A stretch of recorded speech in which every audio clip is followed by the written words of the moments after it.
এই মায়া, তোমার ভাই আবুল কান্তিছে কেন? কি হয়েছে? সব জমি জমা বিক্রি করে সোনার জিনিস বানাইছে বিয়ে করার জন্য। সোনার যে দাম, জমি জমা বিক্রি করা ছাড়া কোনো উপায় আছে? এর জন্য কান্নার কি আছে? এখন বিয়ে করতে যাবে যে গাড়ি নিয়ে, পেট্রোলের অভাবে তাও যেতে পারতেছে না।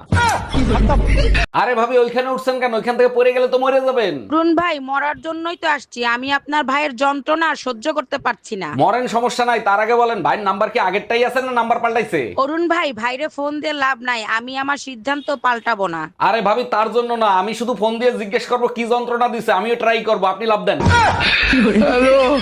দিনের বেলা শ্বশুর হয়, রাতের বেলা ভাসুর হয়, শুইতে গেলে স্বামী হয়, ধরতে গেলে পাপ হয়।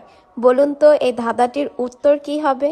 এই শুনছো, পায়েস খাইতে ইচ্ছা করতেছে, একটু পায়েস খাওয়াবা? অবশ্যই খাবো, চিনি শেষ হয়ে গেছে, চিনি নিয়ে আসো। এগুলো কি বলো তুমি? সকালে না 2 কেজি চিনি আনলাম, শেষ হলো কি করে? তুমিই তো বলছিলে বাইরে থেকে কিছু নিয়ে আসলে ধুয়ে ব্যবহার করতে। চিনি ধুলে কতটুক থাকে? আরে ভাবি, ওইখানে উঠছেন কেন? ওইখান থেকে পড়ে গেলে তো মরে যাবেন। অরুণ ভাই, মরার জন্যই তো আসছি। আমি আপনার ভাইয়ের যন্ত্রণা আর সহ্য করতে পারছি না। মরেন, সমস্যা নাই, তার আগে বলেন ভাইয়ের নাম্বার কি আগেরটাই আছে না নাম্বার পাল্টাইছে? অরুণ ভাই, ভাইরে ফোন দিয়ে লাভ নাই। আমি আমার সিদ্ধান্ত পাল্টাবো না। আরে ভাবি, তার জন্য না, আমি শুধু ফোন দিয়ে জিজ্ঞেস করবো কি যন্ত্রণা দিছে, আমিও ট্রাই করবো, আপনি লাভ দেন।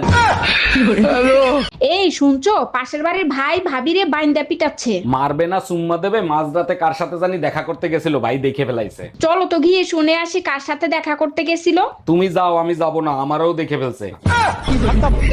যার চেহারা ভালো তার রান্নাও ভালো। এবার চেহারাটা দেখাও। দেখবেন, দেখলে তো টাস মেরে যাইবেন। তো- মানে তবুও দেখাও। দেখেন।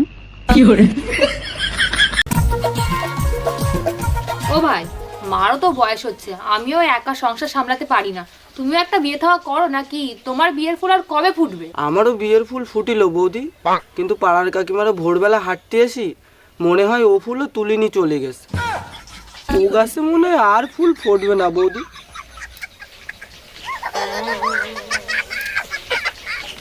বৌমা, কি করছো? এই তো মা, শুয়ে আছি। আজকাল দেখছি তুমি খুব টানা টানা কথা বলছো। পরশুদিনও বলবো। আমার চেহারা এতটাই বিশ্রী ছিল, বিয়ের আগে আমি আত্মহত্যা করতে গেছিলাম, তোমাকে দেখার পরে আত্মহত্যা ক্যান্সেল করি। আমার রূপে মুগ্ধ হয়ে আত্মহত্যা ক্যান্সেল করছিল, তাই না? আরে না, এত বিশ্রী চেহারা নিয়ে তুমি যদি বাইসে থাকতে পারো তাহলে আমি কেন আত্মহত্যা করব? এই কি বললা তুমি? এই জানো, পাশের বাড়ির রুম্পা বাবের মেয়ে না পলাই চলে গেছে। রুম্পা ভাবির মেয়ে পলায়ে চলে গেছে, এটা এত চিল্লে চিল্লে বলার কি আছে? মেয়ে ঠিক রাখতে পারে না, পলাই যায়, আর আমি বললেই দোষ। আরে ছাগল, কালকে থেকে আমাদের ছেলেরাও খুঁজে পাওয়া যাচ্ছে না। Bye bye, tata, good bye. এই মায়া, তোমার ভাই আবুল কান্তিছে কেন? কি হয়েছে? সব জমি জমা বিক্রি করে সোনার জিনিস বানাইছে বিয়ে করার জন্য। সোনার যে দাম, জমি জমা বিক্রি করা ছাড়া কোনো উপায় আছে? এর জন্য কান্নার কি আছে? এখন বিয়ে করতে যাবে যে গাড়ি নিয়ে, পেট্রোলের অভাবে তাও যেতে পারতেছে না।